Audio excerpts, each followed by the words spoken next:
नमस्कार, विचार मंथन में आपका स्वागत है। मैनपुरी के चुनाव के केंद्र बन गए हैं शिवपाल। लगता है कि सारा दारोमदार शिवपाल पर,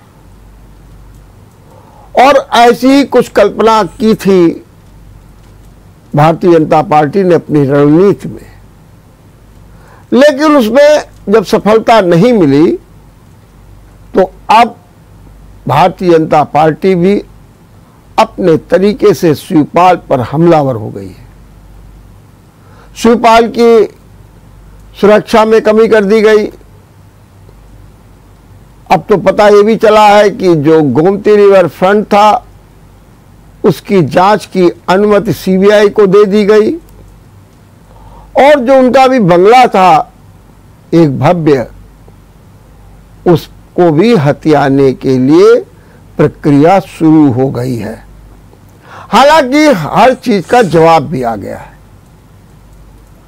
शिवपाल ने हर चीज का जवाब दे दिया है, और वहीं दूसरी ओर अखिलेश ने भी शिवपाल का जमकर बचाव किया है। अगर शिवपाल ये कह रहे हैं कि फुटबॉल में एक गोल सब कुछ ठीक कर देता है, अब वो गोल डिंपल करने जा रही है। वहीं दूसरी ओर अखिलेश बचाव करते हैं और कहते हैं बड़ी गलती हुई, साबरमती से अच्छा हमने गोमती फ्रंट बनवा दिया। और उन्होंने तो कहा कि ठीक है, आप हमारे गोमती रिवर फ्रंट की जांच कीजिए, लेकिन बुंदेलखंड एक्सप्रेस की भी जांच कीजिए, जहां पर उद्घाटन के दूसरे दिन ही सड़क उखड़ गई, उसकी भी जांच कीजिए। बहरहाल आरोप प्रत्यारोप का दौर जारी है। केशव प्रसाद मौर्य भी सीधे तौर पर मैदान में उतर आए हैं, और वो भी कह रहे हैं कि सुरक्षा इसलिए घटाई गई कि शिवपाल को अखिलेश के जो लोग थे उनसे खतरा था, उनके साथ के अपराधियों से खतरा था। अब जब चाचा भतीजे एक हो गए तो खतरा खत्म हो गया, इसलिए जो है सुरक्षा व्यवस्था को कम कर दिया गया। ऐसे ही बयान बीजेपी की ओर से भी आए, लेकिन आखिर ऐसा हो क्यों गया? क्यों ऐसी स्थितियां पैदा हो गई? अब सपा क्या सोच रही है, शिवपाल क्या सोच रहे हैं, आज इसी पर चर्चा करेंगे। और इस चर्चा में मेरे साथ हैं समाजवादी पार्टी से मोहम्मद सारिक। मोहम्मद सारिक, मैं आपका बहुत बहुत स्वागत करता हूं। मोहम्मद सारिक एक युवा नेता है, लगातार सपा के बारे में सोचते हैं, विचारते हैं, और उसके बाद अपने कदम आगे की ओर बढ़ाते हैं। समाज की भी वस्तुस्थिति का ध्यान रखते हैं। तो हम सपा के मोहम्मद सारिक से बात करेंगे। सारिक, जरा हमको ये समझा दीजिए कि ये जो शिवपाल पर योगी सरकार का हमला हो गया है, अब सपा में तो बेचैनी बढ़ गई होगी। देखिए, आज मैं अपनी बात का आगाज एक शेर से करूंगा, और वो शेर जो है माननीय शिवपाल जी पे बहुत फिट होता है। मुझे गम न था गमे आशिकी से पहले, ना थी दुश्मनी किसी से तेरी दोस्ती से पहले। आज चाचा भतीजे शिवपाल जी माननीय अखिलेश जी एक हुए हैं, तो सबसे ज़्यादा तकलीफ़ भारतीय जनता पार्टी को हुई है। वो तकलीफ़ क्यों हुई है? क्योंकि इनको पता है कि ये दोनों एक और एक दो नहीं, बल्कि एक और एक 11 हैं। जब ये दोनों मिल जाएंगे तो प्रदेश की सत्ता कितनी आसानी से ये छिना सकते हैं। आज इस बात की तकलीफ़ है। आज मैनपुरी की जो है उपचुनाव हो रहा है, माननीय नेता मुलायम सिंह यादव जी की स्थान पर जो सीट खाली हुई है, उस पर पूरा परिवार एकजुट होकर अपने आप को जनता के बीच में जा रहा है, कह रहा है कि ये जो है वही धरती है जहाँ पर नेताजी ने जो है अपनी बलिदान त्याग कर इस धरती को बड़ा सुंदर बनाया है। तो हम सब एक होकर, एक परिवार होकर इस समाज को आगे बढ़ाने का काम करेंगे। तो ये भारतीय जनता पार्टी को इसी बात से तकलीफ है कि ये किस तरीके से एक हो गए, किस तरीके से समाज को आगे बढ़ाने का काम कर रहे हैं। तो इन्हीं सब वजह से आज जो दिक्कतें उनके सामने हो रही हैं, ये सिर्फ इसका कारण है, क्योंकि इनके आने से चुनाव बहुत ही ज़्यादा रोमांचक हो गया है और जीत का अंतर बहुत ज़्यादा होने जा रहा है। लेकिन ये बताइए, इसमें आप कहीं ना कहीं शिवपाल का दो राह पर खड़े होना नहीं मानते हैं कि अखिलेश से टूटते हैं, फिर बीजेपी की बड़ाई करते हैं, योगी आदित्यनाथ की बड़ाई करते हैं, योगी सरकार की बड़ाई करते हैं और मिलने जाते हैं और ये बात भी तय हो जाती है कि वो जाने वाले हैं, अब जाने वाले। अखिलेश भी कह रहे भाई जाना तो चले जाओ, क्या दिक्कत है। ये सारी परिस्थितियां, क्या वो शिवपाल से गलतियां हो गई और जिसका खामियाजा अब शिवपाल और सपा दोनों को भुगतना पड़ रहा है? देखिए, होता है कि बहुत लोगों की महत्वाकांक्षाएं होती हैं, बहुत लोगों को उम्मीद होती है कि हम कुछ बेहतर करेंगे, लेकिन जो इस टाइम देश की परिस्थितियां चल रही हैं, जो प्रदेश की परिस्थितियां चल रही हैं, वो अंग्रेज़ों की पॉलिसी पे चल रहा है। डिवाइड एंड रूल की पॉलिसी चल रही है, फूट डालो और राज करो। जब ये समझ रहे हैं कि हम इस तरीके से नहीं जीत पा रहे, तो वो परिवार के अंदर तक के जो है कलह कराने का काम कर रहे हैं, उनको डिवाइड करने का काम कर रहे हैं, ताकि हम परिवार को बिखराव कर दें तो एक पक्ष को अपने पक्ष में मिलाकर हम उनसे बहुत सारे काम ले सकते हैं। जैसे कहावत कही गई है कि लोहे को लोहा काटता है, तो वो काम कर रहा जा रहा है इस पूरे जो है प्रदेश के अंदर। तो शिवपाल जी को कहीं ना कहीं डर दिखाया गया, बहुत सी ऐसी चीज़ें रही जो अब सामने खुल के आ रही हैं। अभी तक खुल के नहीं आ रहा था, अभी तक तो ये हो रहा था कि शिवपाल जी नाराज़ हैं, शिवपाल जी इसलिए नहीं है पार्टी में, ये सब बातें आती थी। लेकिन आज वो बिल्कुल खुल के सामने आ गई कि किस वजह से उनको डराया धमकाया जाता था। लेकिन उन्होंने भी अब कसम खा ली है कि अब ये डर ज़्यादा दिन तक अब नहीं रहेगा, क्योंकि डर से ज़िंदगी बेहतर नहीं होती हैगी। और हम एक समाज का प्रतिनिधित्व कर रहे हैं, अगर हम खुद डर कर अगर जो है उस समाज का प्रतिनिधित्व करेंगे तो हम समाज का भला नहीं कर सकेंगे। इसीलिए आज उन्होंने इस चीज़ को बिल्कुल ख़त्म किया है कि आखिर में जांच होगी, बिल्कुल होगी। जब अगर कहीं काम होता है, डेवलपमेंट होता है, तो जाहिर सी बात है विपक्ष जो है उंगली उठाता है, उठाना भी चाहिए, लेकिन निष्पक्ष जब जांच सामने आएगी तो उसमें बिल्कुल क्लियर हो जाएगा किसी तरीके का कोई भी जो है भ्रष्टाचार नहीं हुआ, किसी तरह का कोई भी दबाव इन पर नहीं रहा। तो यही सब बातें रहती हैं और इसकी वजह से कहीं ना कहीं डिवाइड किया गया, कहीं ना कहीं दूरी बढ़ाई गई और उसका ये फ़ायदा भारतीय जनता पार्टी उठाना चाहती थी, लेकिन इस चुनाव में ये फ़ायदा नहीं उठा पाएगी। इससे पहले उपचुनाव में हुआ, उपचुनाव में कहीं और भी जो हुए थे उसमें इसका फ़ायदा उठाया, लेकिन ये बात समझ में आई परिवार को कि हम कब तक बिखराव रहेंगे। तो आज उन्होंने एक होकर बिगुल फूंक दिया है इस सरकार के खिलाफ कि अब तुम्हारे ये डर के आगे हम नहीं जिएंगे, एक होकर इस समाज का कल्याण करेंगे।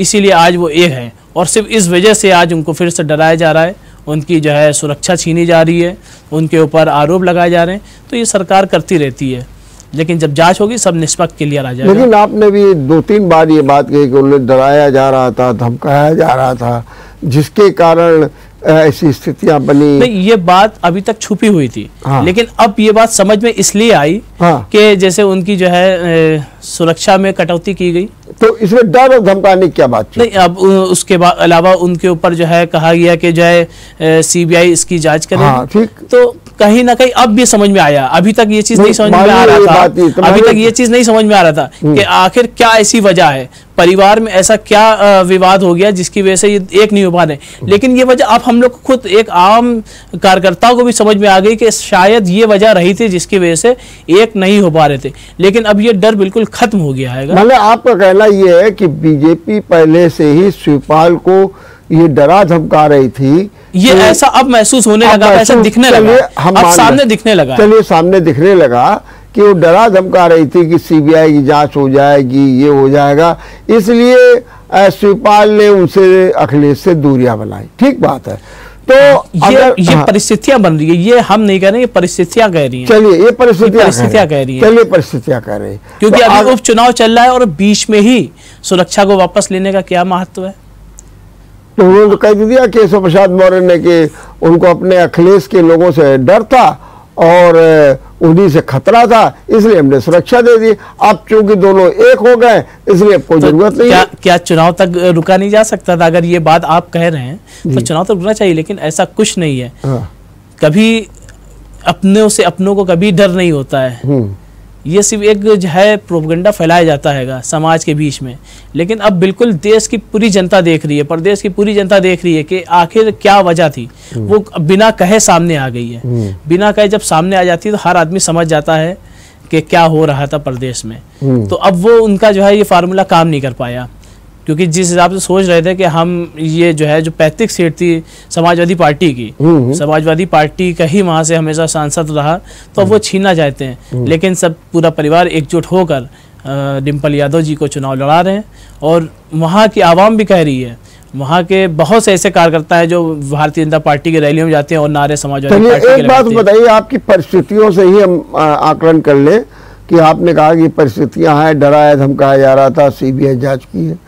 तो जब शिवपाल की कोई गलती ही नहीं थी, जैसा कि शिवपाल ने अपने आज बयान में कह भी दिया कि साहब वो तो कोई प्रोजेक्ट होता है तो फिर पॉलिसी बनती है, इन्हें पता है, वो पॉलिसी अधिकारी, उच्च अधिकारी और मुख्य सचिव मिलकर के बनाते हैं, वहीं से उसका फाइनेंशियल उसका प्रोजेक्ट तैयार होता है और फिर जो है उसे कैबिनेट में पास किया जाता है, सीधे सीधे तौर पे कहा। और यही बात कैबिनेट में पास होने की बात अखिलेश ने भी कह दी। तो फिर इसके बाद जब अगर सब काम सही था, जैसा कि वो कह रहे हैं कि बहुत अच्छा काम हुआ, बहुत अच्छा काम, अगर ये सब काम सही था तो फिर शिवपाल क्यों डरे हुए थे? एक ये भी तो सवाल खड़ा होता है। फिर तो उनको नहीं डरना चाहिए, जैसे आज भी कह रहे हैं कि भाई कोई अप्रत्याशित नहीं, जैसे उनके बेटे भी कह रहे हैं कोई अप्रत्याशित नहीं, तो फिर डरे क्यों हुए थे, ये मैं जानना चाहता हूँ। कहीं ना कहीं तो फिर लगता है कि कोई गड़बड़ी थी। नहीं, गड़बड़ी का सवाल नहीं। देखिए, जब कहीं दूरियां बढ़ती हैं तो कहीं ना कहीं कोई जब सहारा देता है तो उसे लगता है कि ये मेरे अपने हैं, अपनापन कहीं ना कहीं महसूस करता है। लेकिन वो कहीं ना कहीं इस्तेमाल किया जा रहा होता है इंसान को। तो देर आए दुरुस्त आए, ये कह सकते हैं हम कि देर आए दुरुस्त आए। वो चीज़ समझ नहीं पा रहे थे कि क्यों हमें, आखिर भारतीय जनता पार्टी हमें इतना क्यों सपोर्ट कर रही है, क्यों हमें जो है सुरक्षा में बढ़ोतरी करती जा रही है, क्यों हमें बंगले देती जा रही है। तो ये चीज़ कहीं ना कहीं समझ नहीं पाए होंगे। लेकिन अब वो देर आए दुरुस्त आए, वो समझ गए कि हमें, मेरे परिवार को ही ख़त्म करने के लिए हमें इस्तेमाल किया जा रहा था। तो डर नहीं था वहाँ पे कहीं जब दूरियां होती हैं तो कहीं ना कहीं किसी का कोई साथ होता है, तो वो साथ मिल गया था, ये कह सकते हैं। तो जब उनको समझ में आया कि हमारे ही हाथ हमारे परिवार को ख़त्म करने की साजिश रची जा रही है, तो वो बिल्कुल इस चीज़ से दूर आए। और अगर शिवपाल जी की बात करें तो शिवपाल जी के कार्यकाल में बहुत से ऐसे कार्य हुए, सिंचाई विभाग के रहते हुए बहुत नहरें बनी और रबी और खरीफ की फसल के लिए मुफ्त पानी भी दिया गया। तो इनके बहुत अच्छे काम भी रहे, जैसे रेन वाटर हार्वेस्टिंग का भी काम किया गया इस सरकार में।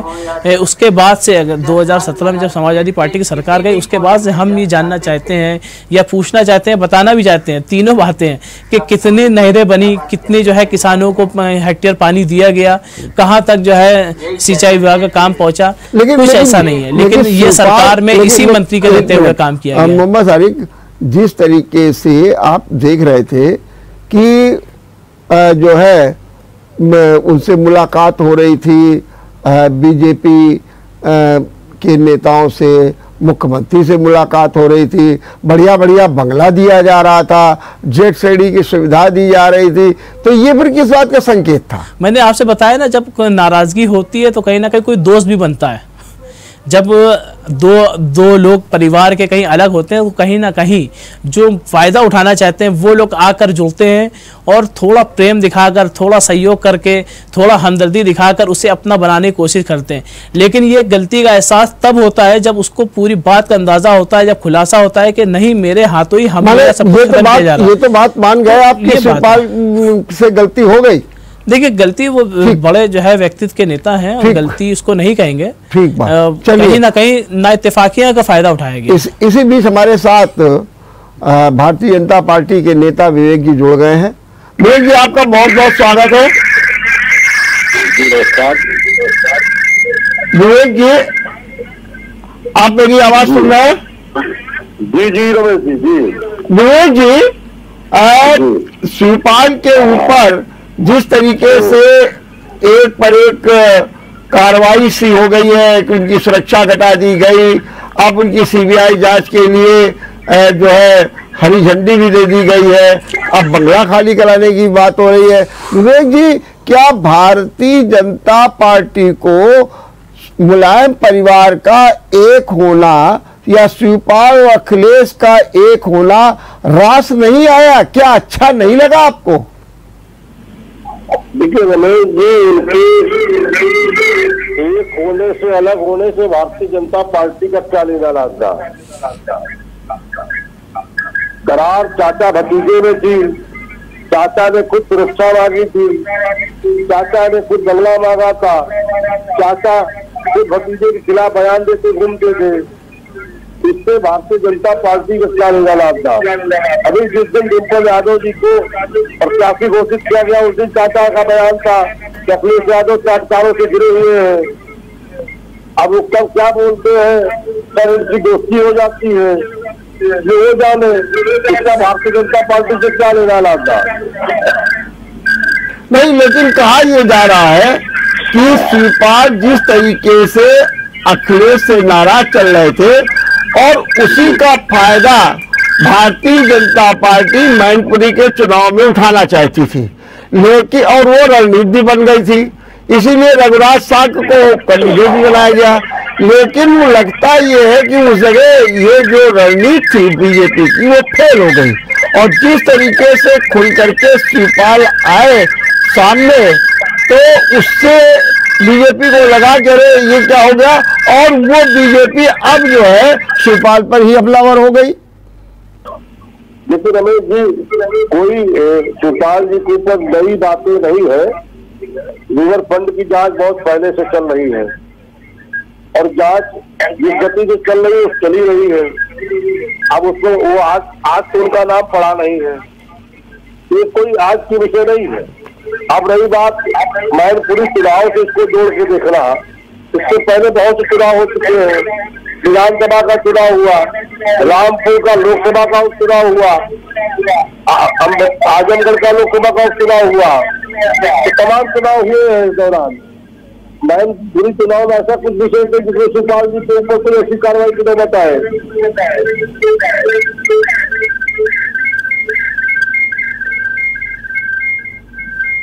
हम छोटा सा यहाँ ब्रेक लेंगे और ब्रेक के बाद अपनी चर्चा को जारी रखेंगे। ब्रेक के बाद आपका एक बार फिर स्वागत है। मैं भारतीय जनता पार्टी के नेता विवेक से बात कर रहा था। उन्होंने कहा कि हमने तो देखो गुजरात भी हरा दिया, रामपुर भी हरा दिया, और उसके बाद जो है अब मैनपुरी की बारी है। जरा विवेक जी मुझे ये समझाइए कि अभी आप कह रहे थे कि गुजरात में तो सीधे सीधे ये कहा जा रहा था कि वहाँ आपको मायावती ने जितवा दिया, क्योंकि अपना एक जावेद कैंडिडेट ऐसा प्रभावशाली भी है जो सारे वोट माइनॉरिटीज के ले गए और वहाँ पर जो है आपके कैंडिडेट जीत गए। रामपुर में आरोप ये लगा कि आप जोर जबरदस्ती कर रहे हैं, और वहाँ पर जो 1500 2,000 का बूथ था उसमें मुश्किल से 9 वोट पड़ रहे हैं, 8 वोट पड़ रहे हैं, आप लोगों को निकलने नहीं दे रहे हैं। ऐसे ही रामपुर से खबरें अभी भी आ रही है जिसमें आजम खान हो रहे हैं। वहीं कल ही डिम्पल यादव ने मैनपुरी में कहा कि समाजवादी पार्टी के नेताओं चुनाव के एक दिन पहले, मतलब 5 तारीख को मतदान होना, एक दिन पहले घर से मत निकलना और 5 तारीख को सीधे निकलना, और दूसरी चीज घर में सोना भी नहीं, आप कहीं दूसरी जगह रहिए, मतलब कि प्रशासन आ करके आपको परेशान करेगा। तो जहां पर ये परिस्थितियां हैं तो आप कैसे ये कह सकते हैं कि जो है चुनाव बीजेपी ने अपने बलबूते पर जीत लिया? देखिए चुनाव और ये खूबसूरती है कि सब लोग चुनाव लड़ते, सब प्रयास करते हैं। और मैं थोड़ा सा मैंने आजमगढ़ कहा था और अब आप मुझे कह रहे हैं जो आजमगढ़ का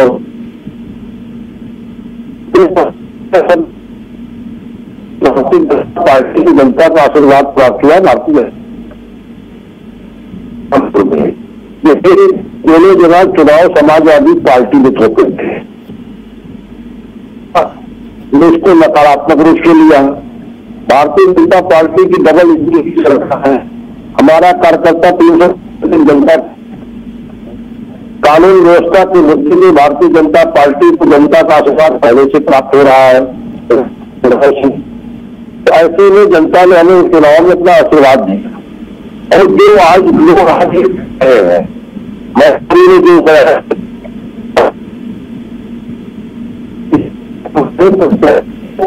जाके नहीं दिया उसको, लखनऊ से निकला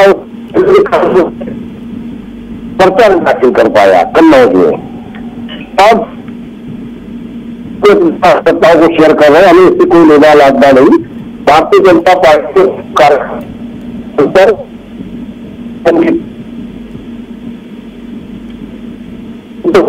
जनता के बीच में जाती है, जनता का आश्रय।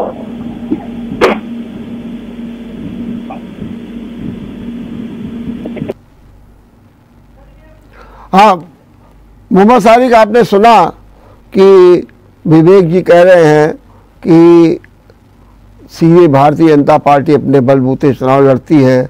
हमने आपको गुजरात में रामपुर में तो कहीं कुछ नहीं था, और आजमगढ़ में हमने आपको पूरी तरीके से हराया है, मैनपुरी में भी हराएंगे। हमारा कार्यकर्ता जो है बहुत ही सख्त है, हमारा कार्यकर्ता ड्यूटी पर रहने वाला है, इसलिए हम चुनाव जीतते हैं। और उन्हें ये सीधी सीधी बातें गई। क्या आपको लगता है कि समाजवादी पार्टी के कार्यकर्ताओं में वो जुझारूपन नहीं दिखता है जो जुझारूपन जो है भारतीय जनता पार्टी के लोगों में दिखता है? देखिए, ये इनकी बात बिल्कुल सरासर गलत है। इसलिए गलत है, ये लोकतंत्र की हत्या कर रहे हैं। लोकतंत्र में सबसे बड़ी ताकत हमारी वोट की ताकत है। जब हमें घरों से निकलने नहीं दिया जाएगा, हमारे वोटरों को घर से निकलने नहीं दिया जाएगा, वोट वो कैसे करेंगे? जबकि वोट के माध्यम से हम सरकार चुनकर इस देश पर बैठालते हैं कि ये हमारे लिए बेहतर जो है डेवलपमेंट की बात करेंगे, हमारी बेहतर योजनाएं हमारे लिए बनाएंगे, शिक्षा की बात करेंगे, स्वास्थ्य की बात करेंगे, अच्छे काम करेंगे, हमारे बच्चों को उज्ज्वल भविष्य जो है बनाएंगे। लेकिन इस तरह के कोई काम ना होके जो वोट है उसको रोकने का काम किया जा रहा है। अभी इससे पहले जब रामपुर का उपचुनाव हुआ था, वहाँ से इतनी घटनाएं, इतनी वीडियो वायरल हुई, इतने न्यूज़ें आई कि वहाँ पे जो है प्रशासन के माध्यम से लोगों के अंदर एक भय, एक डर पैदा किया गया कि घरों से ना निकले। और आज ये पूरे सिस्टम का ही दुरुपयोग करके आज जहाँ जहाँ उपचुनाव हो रहे हैं, चाहे वो रामपुर का उपचुनाव हो, आजम खान साहब ने देखिए अभी फिर कहा कि यहाँ पे तो लग रहा है चुनाव हो ही नहीं रहा है, यहाँ पे तो जीत को जो है भाजपा को ही घोषित कर देनी चाहिए, प्रत्याशी को जीत घोषित कर देनी चाहिए। क्या बात है, वहाँ लोग इकट्ठा नहीं हो रहे हैं, लोग डर के मारे छोड़ कर भाग रहे हैं। तो ये सारी स्थिति भय का माहौल पैदा किया है। लेकिन ये कदम अपने मैनपुरी में नहीं जमा पा रहे हैं, इसलिए वो इस तरह की बात कर रहे हैं। वरना अगर वहाँ पर भी अपने कदम जमा लिए होते तो इस तरह की बात ना करते कि हम लोकतंत्र पे जो है यकीन रखते हैं, हम जो है इस पे यकीन रखते हैं। वो फिर वहाँ पे भी जो है यही सारा काम करते हैं, पुलिस के माध्यम से और सिस्टम के माध्यम से लोगों को डराने का काम करते हैं। लेकिन फिर भी हमारे जो प्रत्याशी हैं, डिम्पल यादव जी ने देखिए आह्वान किया अपने कार्यकर्ताओं से कि आपको जो है सतर्क रहना है, आपको जो है वोटिंग वाली रात में सोना नहीं है, जागना है। क्यों? क्योंकि अगले दिन आपको इस लोकतंत्र को बचाना है, और लोकतंत्र को हम वोट के माध्यम से ही बचा सकते हैं। जब हमारे वोट का मताधिकारी नहीं होगा, हम अपने मत का अधिकारी नहीं कर सकते, तो हम किसको चुनेंगे? तो आप बिना उसके जो है आप निर्विरोध घोषित करा लीजिए। आपकी सरकार है कि जो लोकतंत्र होता है, लोकतंत्र में लोक का महत्व होता है। क्या अब आपके पास इतना लोक नहीं रह गया है? एक जो कुछ है वो डर के भाग रहा है, तो कि आप इन चुनौतियों का सामना कर सकें। अगर आप खुल करके एकजुट होकर के आएंगे तो किसी को गड़बड़ी करने की हिम्मत ही नहीं पड़ेगी। समाजवादी पार्टी एकजुट होकर सारे चुनाव लड़े।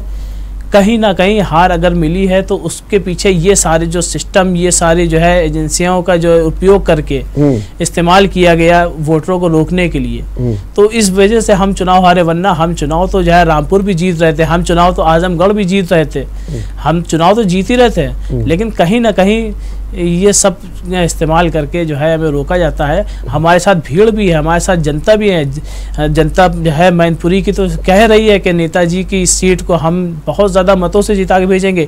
लेकिन ये एक नेताओं में एक भय इसलिए बना है क्योंकि वो पिछले चुनाव में देखते चले आ रहे हैं कि उनके साथ क्या हो रहा है। लेकिन मोहम्मद सारिक, जब क्या होता है जब अभी इससे पहले जब चुनाव हुआ था 2022 में, तो सारी पार्टियों ने ईवीएम की सुरक्षा के लिए अपने कार्यकर्ताओं को लगाया, क्योंकि ये चीज़ पता था कि ये जो है सारे भारतीय जनता पार्टी के नेता इस तरीके से चुनाव जीत रहेंगे, वो जनता के दम पे चुनाव नहीं जीत रहेंगे। लेकिन एक बात बताइए कि आपने और योगी आदित्यनाथ या यूं कहें बीजेपी में क्या फर्क है? आप भी मुलायम सिंह का नाम लेकर के वोट मांग रहे हैं, नेताजी का नाम लेकर के वोट मांग रहे हैं, इमोशनल कार्ड खेल रहे हैं, जबकि एक मिनट सुन लीजिए, जबकि मुख्यमंत्री योगी आदित्यनाथ जब करहल में भाषण देते हैं तो शुरुआत में ही मुलायम सिंह को श्रद्धेय से संबोधित करते हुए विनम्र श्रद्धांजलि देते हैं और कहते हैं कि मुलायम सिंह का सपना साकार होने जा रहा है, माने कि, और उन्होंने उदाहरण दिया कि जिस तरीके से जो है मुलायम सिंह ने कहा था 2019 में कि भाजपा ही जीतेगी, तो देखो आजमगढ़ जीत लिया, रामपुर जीत लिया, अब मैनपुरी भी जीतेंगे, सपना साकार होने जा रहा है। तो वो भी तो विनम्र है मुलायम सिंह के प्रति और वो भी वोट की उसी आधार पर मांग कर रहे हैं, तो जनता क्यों नहीं सोचेगी उस बारे में? देखिए, समाजवादी पार्टी के जो संस्थापक माननीय नेता मुलायम सिंह यादव जी समाजवादी पार्टी के एक पुरोधा है। समाजवादी विचारधारा उन्होंने जन जन तक पहुंचाई। वो एक इतने बड़े नेता हैं कि उनको सभी लोग नेताजी कहते हैं। एक श्रद्धेय हैं, वो आदरणीय है, बहुत ही काबिल नेता रहे वो अपने टाइम के, और उन्होंने ना जाने कितने नेताओं को पैदा किया, ना जाने कितने नेताओं को बनाया, ना जाने कितने लोगों को आगे बढ़ाया, समाज का जो है प्रतिनिधित्व करना सिखाया। तो आज अगर वहाँ पर नेताजी का नाम लिया जा रहा है तो नेताजी का नाम लेकर एक एनर्जी, एक ऊर्जा पैदा की जा रही है कि आप समतामूलक समाज की स्थापना करने वाली पार्टी में हैं। आप उस पार्टी से जुड़े हैं जो दूसरों के बारे में भी सोचती है, सिर्फ अपने बारे में नहीं। आप उस पार्टी से जुड़े हो जो आपके तकलीफ, आपके दुख दर्द को समझता है, आप उस पार्टी से जुड़े हो। तो नेताजी के अंदर ये सब खूबियाँ थी, तो नेताजी के अंदर जो इतनी खूबी है तो वो सभी लोग उनका नाम लेंगे। और आज अगर समाजवादी पार्टी के लोग अगर नेताजी का नाम ले रहे हैं तो नेताजी समाजवादी पार्टी के संस्थापक रहे हैं और एक वो विचारधारा है। नेताजी सिर्फ एक नेता नहीं, नेताजी सिर्फ एक नेता नहीं, वो एक विचारधारा है। विचारधारा बहुत बड़ी होती है। मोहम्मद शरीफ नाम ले रहे हैं, इसमें दो राय नहीं है, लेकिन जब वो खुद ही लोकसभा में कहते हैं, नरेंद्र मोदी को शुभकामनाएं देते हैं और कह रहे हैं कि आप जीतेंगे, आप इतना बड़ा दिल सिर्फ समाजवादी पार्टी का हो सकता है और किसी का नहीं हो सकता। आज के नेताजी के अलावा कभी किसी नेता ने ये बात कही हो? सभी नेता तो अपने बारे में सोचते हैं कि हम बन जाएं, लेकिन नेताजी का दिल इतना बड़ा था, समाजवादी पार्टी का इतना बड़ा दिल था कि उन्होंने ये आशीर्वाद दिया। तो अगर आशीर्वाद आज मैनपुरी में बीजेपी मांग रही है, जो आशीर्वाद दिया था वो पूरा हो, जो आशीर्वाद दिया था वो पूरा हो गया। अच्छा। लेकिन अब जो आशीर्वाद है वो समाजवादी पार्टी के साथ है, वो सीट जो है समाजवादी पार्टी के खाते में जा रही है। और अब चाचा भतीजे जो है हमारे राष्ट्रीय अध्यक्ष अखिलेश यादव जी, शिवपाल जी भी एक हो गए और निश्चित रूप से हम लोग 2027 में जरूर सरकार बनाएंगे और 2024 में एक बड़ा उलटफेर प्रदेश के अंदर दिखाएंगे। बहुत ज्यादा सांसद हमारे जीतने जा रहे हैं, क्योंकि जो है अब ये जो हम लोग बिखराव में थे ये सब एक हो गए, यूनाइट हो गए। तो हमारी ताकत बढ़ती जा रही है, लगातार हमारी ताकत बढ़ती जा रही है और हम ये करके दिखाएंगे। इसी डर, इसी भय की वजह से दूसरी एजेंसियों को लगाकर पुलिस के प्रशासन के दम पर जो है लोगों को रोकने का जो काम किया जा रहा है, तो इस वजह से जो है थोड़ी तकलीफ हो रही है। लेकिन ये तकलीफ 5 तारीख को बिल्कुल दूर हो जाएगी। जनता जब लाइन कतार में लग के वोट डालेगी, लोकतंत्र में अपने मत का अधिकार करेगी, सब दिख जाएगा और बहुत ज़्यादा मतों से हम लोग चुनाव जीत के आएंगे। चुनाव जीत के। दूसरी ओर जो मुख्यमंत्री योगी आदित्यनाथ ने विकास की बात की है, सुरक्षा की बात की है, कानून व्यवस्था की बात की है, तो मैनपुरी की जनता तो ये कह रही है कि हाँ, मुख्यमंत्री ने जो बातें की उसमें तो कोई गलत है नहीं और नेताजी अब है नहीं, तो और वो जो अखिलेश से अपेक्षा है वो होने वाली नहीं है, तो क्यों ना हम बीजेपी को बोला। फिर बीजेपी का तो इस समय सबसे ज्यादा ताम झाम शक्ति, ऊर्जा, मंत्री, विधायक, नेता सब वहां पर घर घर जा रहे हैं और ये बात लोगों को समझाने की कोशिश कर रहे हैं, तो आम जन में क्यों नहीं ये बात समझ में आएगी? देखिए, पिछले जो 5 साल भारतीय जनता पार्टी के गुजरे हैं, ये जितने भी विकास कार्य पूर्ण कराए ये सब समाजवादी पार्टी की सरकार में शुरू किए गए थे। 5 साल ऐसे ही निकाल दिया। अब इनके विकास की बात करें तो बुंदेलखंड एक्सप्रेसवे देख लीजिए किस तरह का विकास था। अभी आप स्मार्ट सिटी के नाम पर कितना ज्यादा जो है रंगाई पुताई करके आप हजारों करोड़ रुपए बर्बाद कर रहे हैं, ये भी आगे चल के खुलेगा, आपका विकास आगे दिखेगा। नमामि गंगे के नाम पे कितनी बड़ी लूट हुई, ये भी आगे चल के आपका विकास जो आपका है वो भी खुलेगा, सब दिखेगा। तो जनता देर से समझती है। एक्चुअली में होता क्या है, जनता जल्दी नहीं समझ पाती है, लेकिन सब समझेगी। और जब ये आपका विकास, जो आप विकास जिसको चिल्ला रहे हो, जब ये विकास फटेगा, दिखेगा, तब एहसास होगा कि हमने क्या विकास किया।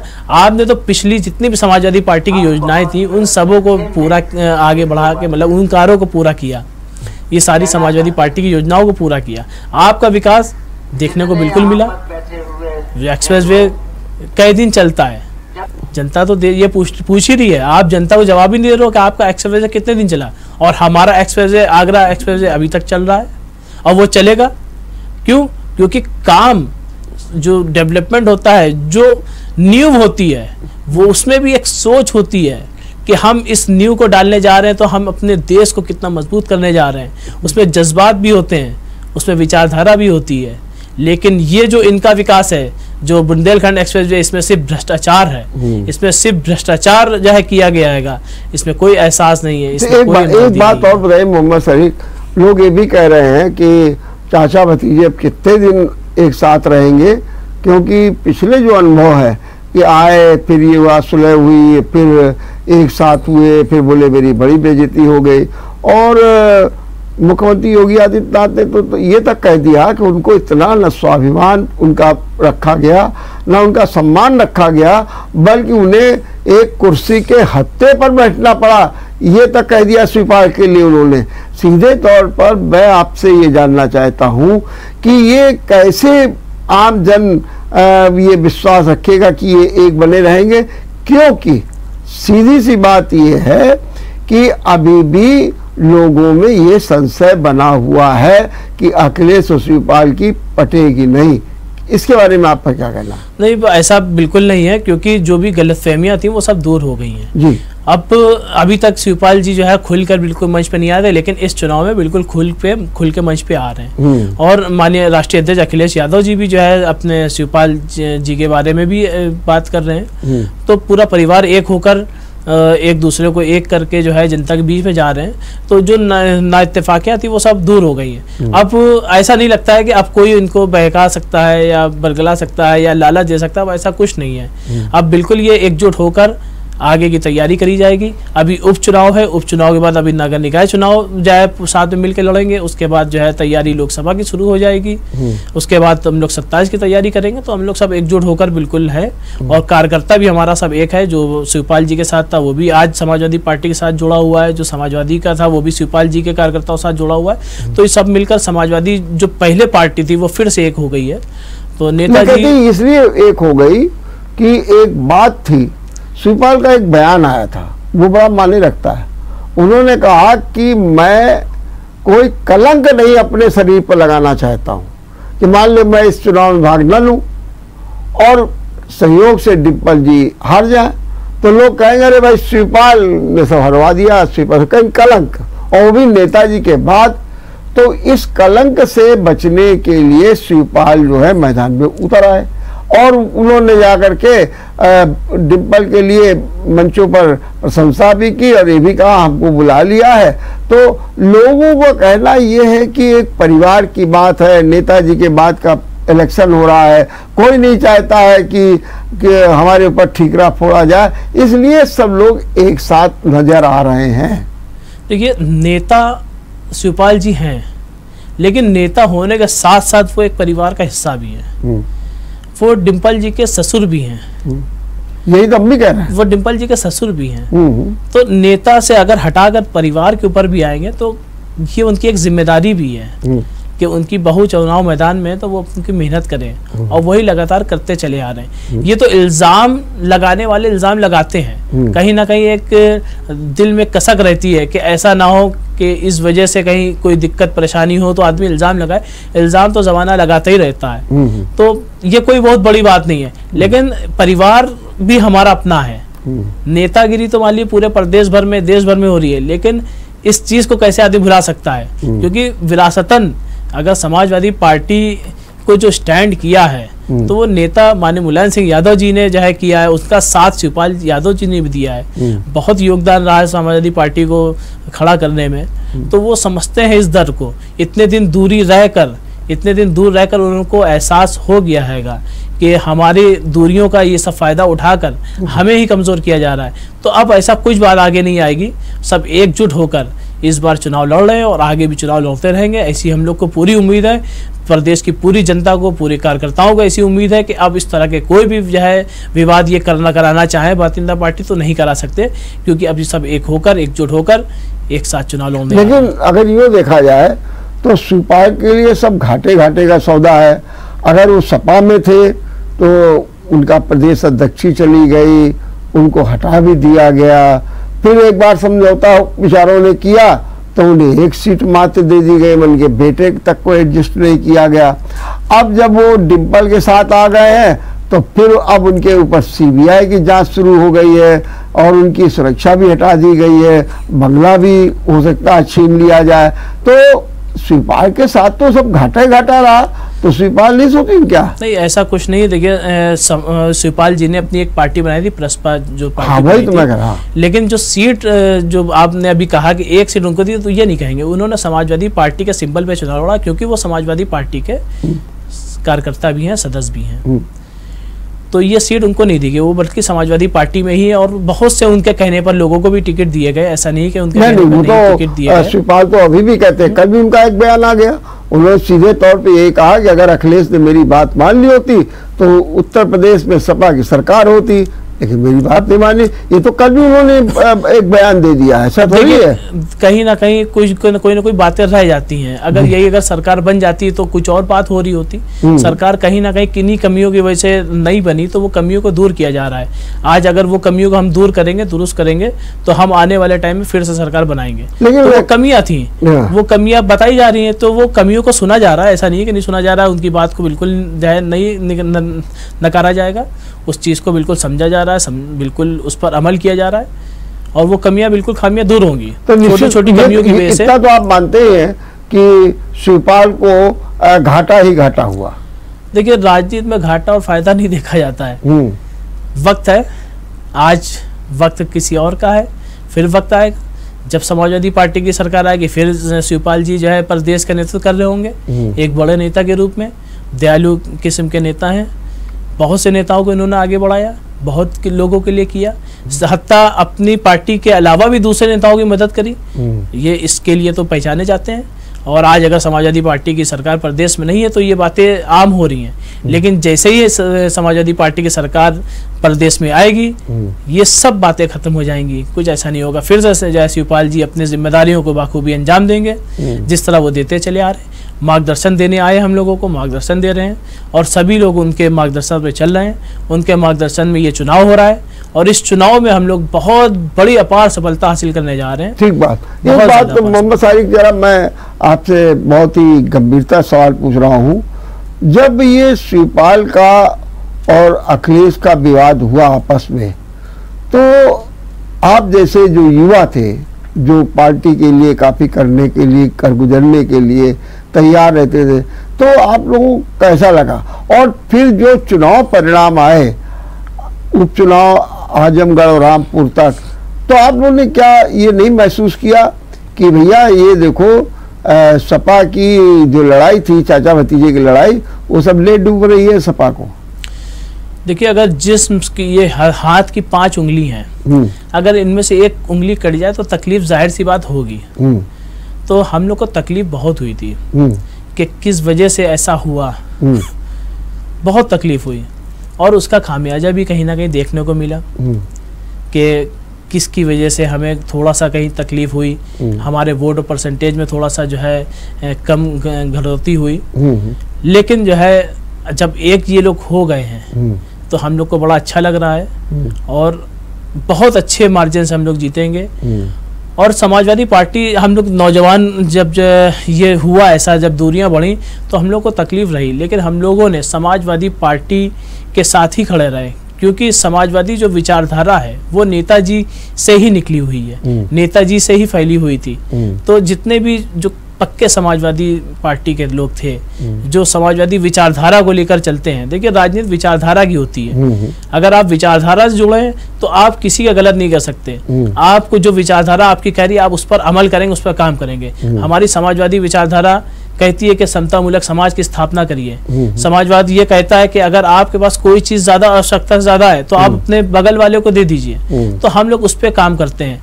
इसीलिए हमारे नेता ने जो है किसानों के ऊपर भी ध्यान दिया, छात्रों के ऊपर ध्यान दिया, पुलिस के ऊपर भी ध्यान दिया, शिक्षक के ऊपर भी ध्यान दिया। आज इतने शिक्षक लाठी खाते हैं, भर्तियां नहीं निकलती हैं। हमारे टाइम पे कितनी भर्तियां निकली, कितने लोगों को नौकरी दी गई, शिक्षा मृत में दी गई, हर विभाग में दी गई। तो ये समाज जो विचारधारा थी, हम लोग विचारधारा से जुड़े रहे, हम लोग वहीं पे खड़े रहे। तो फिर आज लौट कर समाजवादी पार्टी में शिवपाल जी फिर शामिल हो गए। आज हमारी उंगली फिर सही हो गई। ठीक है, मुख्यमंत्री ने तो ये भी कहा कि भर्तियां निकलती थी, वो चाचा भतीजे वसूली के लिए निकल पड़ते थे। ये भी उन्होंने कहा। ये तो तोहमत लगाई जाती है। हाँ। लेकिन ये नहीं कह रहे कि कितनी ज्यादा इन्होंने जो है शिक्षा दी, लोगों को जो है नौकरियां दी। अब ये बात क्यों नहीं बताते हैं? ये तो एक बात कहने के लिए होती है, अपनी बात को काउंटर करने के लिए। काउंटर कर दिया, जनता क्या समझ दी? जनता खुद पूछेगी। ये तो आप लोग महसूस करते हैं कि 2016 से ये विवाद शुरू हुआ और आज 2022 है, माने 6 साल लगभग हो गए हैं। तो इससे अगर शिवपाल के हटने से समाजवादी पार्टी को बहुत नुकसान हुआ, बहुत झटका लगा।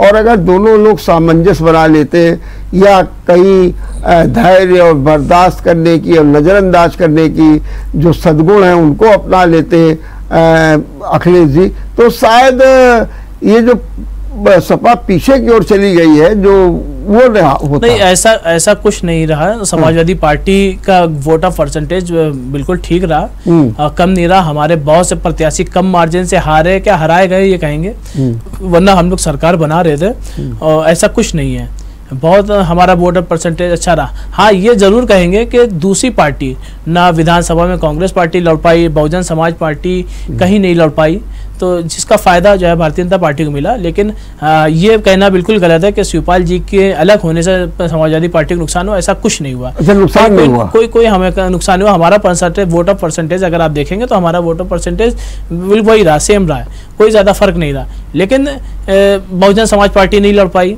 तो अगर ऐसा है तो आपने काहे के लिए शिवपाल के आप घर गए, मैंने अखिलेश घर गए, मनाते हैं, फिर वो कहते हैं राजनीति से बढ़कर भी परिवार होता नहीं। तो फिर अगर उनकी इतनी अहमियत नहीं थी शिवपाल की, वो कोई नुकसान नहीं कर सके। बात अहमियत की नहीं है, देखिए एक परिवार का हिस्सा है वो। हाँ, तो परिवार के पहले भी थे, परिवार के तो पहले भी थे। ज्यादा दिन तक और ये जो पेड़ लगाया था सपा का, वो तो नेताजी जी ने लगाया था 1996 में। मेरा सीधा सीधा सवाल ये है कि अगर उनकी इतना नहीं है, उनको सपा में इतना नुकसान वो नहीं कर पाए, तो फिर आज उनकी कितनी आवश्यकता क्यों पड़ गई? क्यों जाकर के अखिलेश ने जाकर के एक तरीके से सरेंडर किया? मैंने कहा ना, वो एक परिवार का हिस्सा है। ज्यादा दिन की दूरी अच्छी नहीं होती है, तो कहीं ना कहीं भी झुकना पड़ता है। तो हमारे राष्ट्रीय अध्यक्ष जी ने इस चीज को कर दिखाया कि नहीं, वो बड़े हैं, हमारे आदरणीय हैं और नेता हैं। और कहीं ना कहीं जब तक माननीय नेताजी थे तो किसी का हाथ सर पे था। आज अखिलेश जी के ऊपर किसी का हाथ नहीं, तो वो एक बाप की हैसियत से शिवपाल जी को वापस लेके आए, क्योंकि शिवपाल जी ने बहुत कुछ सिखाया है हमारे राष्ट्रीय अध्यक्ष जी को। तो जरूरत है, एक गार्जियन की जरूरत होती है। आज हमें उनकी जरूरत है, जरूरत पहले भी थी, लेकिन नेताजी हमें जो है कहीं ना कहीं नेताजी थे, कोई मसला होता था नेताजी का आशीर्वाद बना रहता था, तो हमें एक आशीर्वाद की जरूरत है। तो कहीं ना कहीं राष्ट्रीय अध्यक्ष जी ने हमारे जो है उनको झुक कर जो है उनको सम्मान दिया है और वापस अपना हिस्सा बुलाया है। नहीं, हम सब एक हैं, हमारे दूरी का ये फायदा दूसरे लोग उठा रहे। ये सब चीज बात बिल्कुल समझ में आई है और बिल्कुल रहे। और रही अगर देश प्रदेश की जनता के साथ, तो प्रदेश की जनता ने समाजवादी पार्टी को ही वोट दिया है, समाजवादी पार्टी को भरपूर वोट दिया है। और हम ये भी चर्चा बहुत तेजी के साथ में आ रही है कि जो उनका वोट बैंक है MY मुस्लिम यादव, तो यादव तो खैर कमोबेश अभी लगा हुआ है, लेकिन जो मुस्लिम वोट है उसका अगर आप विधानसभा चुनाव का देख लीजिए तो वो अब कहीं ना कहीं जो है बीजेपी के साथ शिफ्ट होता नजर आ रहा। और जो पसमानदा का इशू उठाया जो है भारतीय जनता पार्टी ने, और सीधे रामपुर में ही एक उनका सम्मेलन कर दिया और वहाँ पर संबोधित करने गए, तो और जिस तरीके से रामपुर की सीट हार गए, और अब फिर ये तक कह रहे हैं आजम खां कि अरे जो है वो इसको जीता हुआ मान लिया जाए बीजेपी की, क्योंकि खुद इसके नहीं कहीं ना कहीं आजम खां का भी जो कद था वो भी मुस्लिम में गिरा है। तो मुसलमानों का फिर जो शिफ्ट हो रहा है वोट बीजेपी के लिए, तो ये तो सपा के लिए नुकसानदायक है ना। देखिए 2022 में उत्तर प्रदेश के मुसलमानों ने भरपूर जो है समाजवादी पार्टी को वोट दिया। हाँ, लेकिन उसके बाद बहुत एक बड़ी तादाद में वोट दिया, लेकिन उस समय भी 7% वोट मुसलमानों का चला गया था बीजेपी। 86% जो है वोट हमें समाजवादी पार्टी को मिला, बहुत ज्यादा वोट मिला। और उसके बाद अभी कोई बड़ा चुनाव नहीं हुआ, उपचुनाव हुए।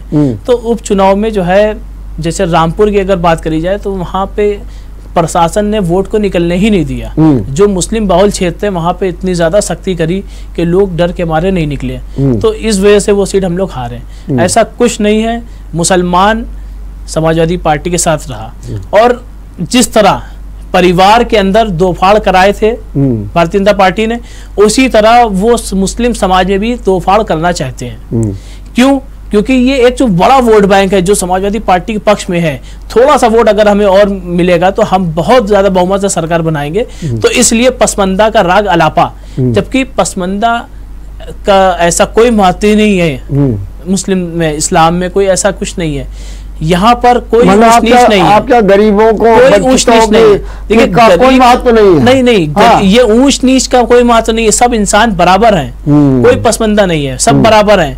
इंसान तकवे से पहचाना जाएगा अफजल जो होगा। बाकी ऊंच नीच, गोरा काला, रंग भेद ऐसा कुछ नहीं है इस्लाम में। लेकिन ये पसमंदा करके, पसमंदा समाज दिखाकर लोगों को दो फाड़ करना चाहते हैं, गरीब और अमीर दो फाड़ में बांटना चाहते हैं, इस तरह करना चाहते हैं। लेकिन मुस्लिम समाज इनकी बातों में बिल्कुल नहीं आएगा, बिल्कुल नहीं आएगा। और आने वाले चुनाव में वो खुद दिखाएगा। अब तो नगर निगम के चुनाव में भी प्रत्याशी उतर रहे हैं मुस्लिम से, आप देखिएगा। नहीं, बिल्कुल देखिए जो है ये देश लोकतांत्रिक देश है और लोकतांत्रिक देश में भाई राजनीति सभी कर रहे हैं, सभी की पार्टियां हैं, लड़ना चाहिए।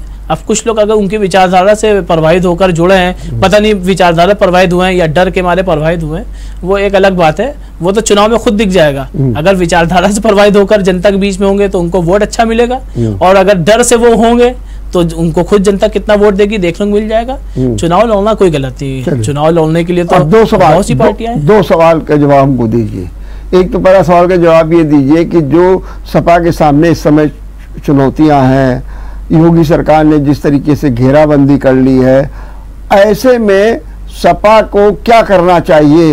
एक युवा नेता के रूप में मैं आपसे जानना चाहूँगा कि सपा को कौन सा अपना ऐसी जो है कदम उठाना चाहिए जिससे वो इन चुनौतियों का सामना कर सके?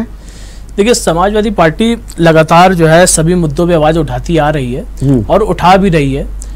लेकिन हम एक और बात कहेंगे, क्योंकि मैं छात्र राजनीति से निकला हूँ, तो अगर छात्र संघ को फिर से अगर डेवलप किया जाए, छात्र संघ को फिर से बढ़ाया जाए, तो जो हम लोग धार अभी कम है हमारी धार, वो धार छात्र नेता जो है बहुत बखूबी दे सकते हैं। तो अगर इस काम पर अगर फोकस और कर लिया जाएगा तो हम लोग अपनी जो है धरने प्रदर्शन है और जो जुल्म के खिलाफ आवाज उठाना है, इसको हम और तेज धार दे सकते हैं। तो बस छात्र संघ बहुत अच्छी बात है, थोड़ा मजबूत आपके। लेकिन शिवपाल और अखिलेश की भी दोस्ती बनी रहे, सुलह बनी रहे, ये भी दोस्ती नहीं, ये सरपरस्ती बनी रहेगी। ये सरपरस्ती बनी रहेगी, क्योंकि अब नेताजी की जगह जो है शिवपाल जी ने ले लिया। चलिए, बहुत अच्छी बात के आखिरी सवाल, मैनपुरी में क्या रिजल्ट होने जा रहा है?